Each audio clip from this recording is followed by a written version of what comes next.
don't have the sword.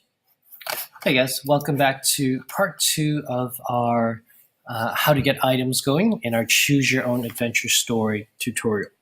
So to wrap up this tutorial, we're going to go back into our coding part. So there is no show element option. That's what we're going to need to do to make this button visible on its own. No, actually, no, there is. There it is right now. All right. So what we're going to do is we're going to get the computer to make a decision.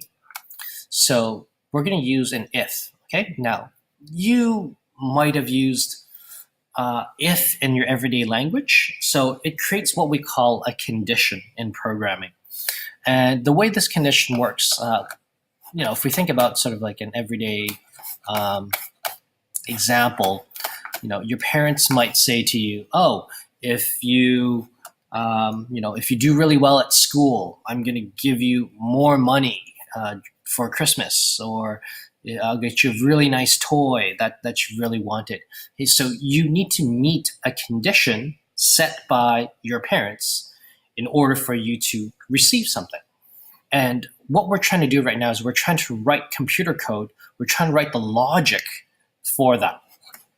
And so we're going to write our if. If something happens, then we get a result in here.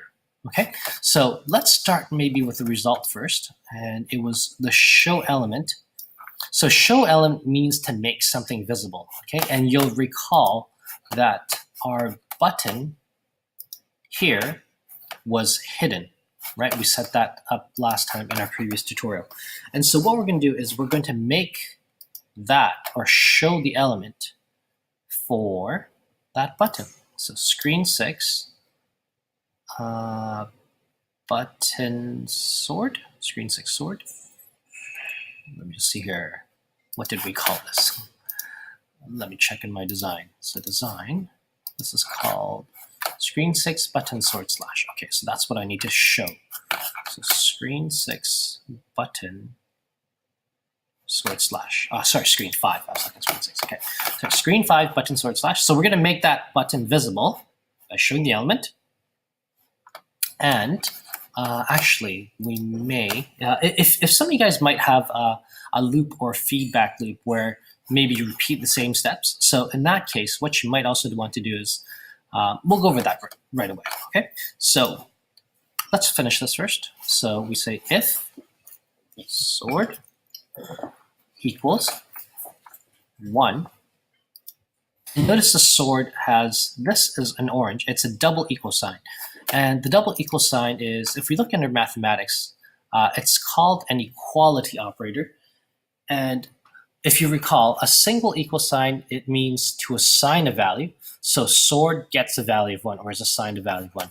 Here we're comparing, does sword have a value of 1 or not? So we're not giving sword a value of 1, we're comparing it, right? If, right, and we use a double equal sign to really make sure that, to signify to the computer, we're trying to compare. Does the sword, the value that sword has, is that 1 or not? Okay, and if it does happen to be 1, we're going to make this visible. So let's try this out. Okay, so we're going to begin. We're going to escape. And let's leave the sword this time. We're going to choose left path, enter the cave. And so you'll notice the sword slash button is no longer there. Okay, but of course it shouldn't be there in the first place, right? It was hidden, right? So what if we begin and we take the sword this time? Are we going to see the button or not? Okay, is our code going to work? So we're going to enter the cave. And great. So this looks like our code is working, right? So because we took the sword this time, right? Sword took on the value of 1. Okay, and here we also had this condition. If the sword has a value of 1, then we show it. Okay, so that's how you can get items to work.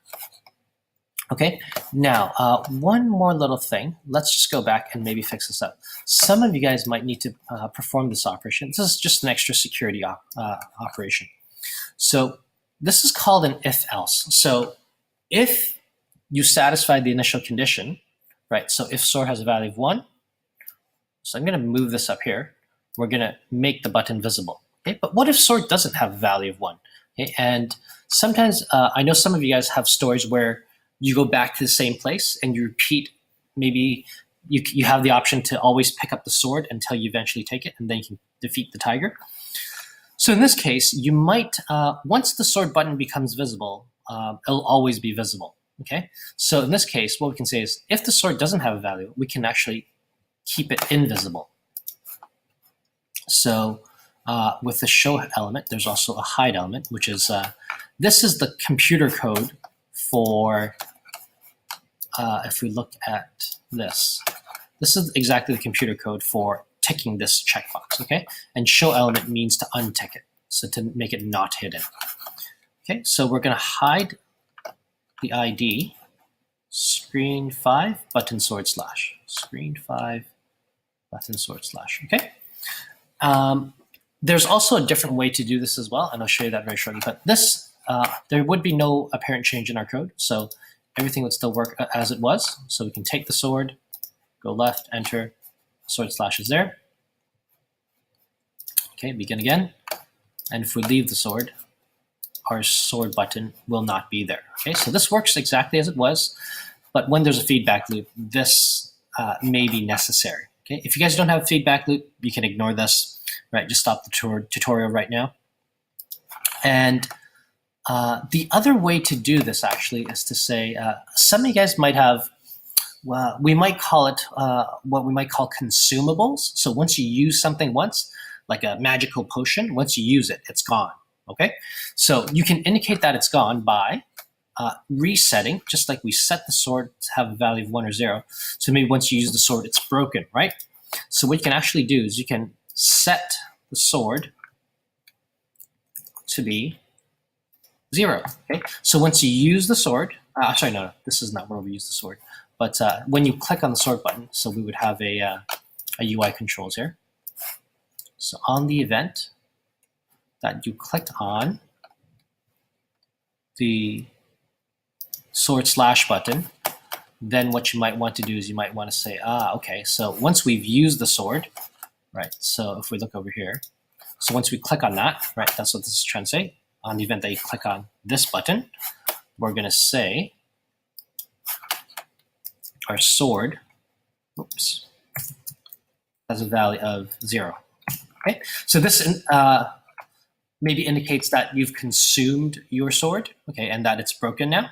Okay, you could also do fancier things, like when you pick up the sword, like maybe you could say you can have 3 drinks of your potion. So what you can actually do is you can maybe set this to a value of 3 to start, okay, and you can slowly decrease it 1 at a time. So to do that, so if we start with the value of 3, right, so when we pick up, let's say, a potion instead of a sword, you can use it 3 times. Well, let's say you can use the sword 3 times. So what we can say is we say sword equals to, or sword is assigned the value of sword minus 1. Okay. So what this will do is it'll perform the operation over here first. It'll take the current value of sword, which is 3, it'll subtract 1 from it, then it'll update itself. So it's decreasing it 1 at a time is what this does. Right, so that was a lot of information. You guys might need to rewatch this a few times to digest all of that. So wish you guys good luck, and hope to see some really good projects. See you guys next time.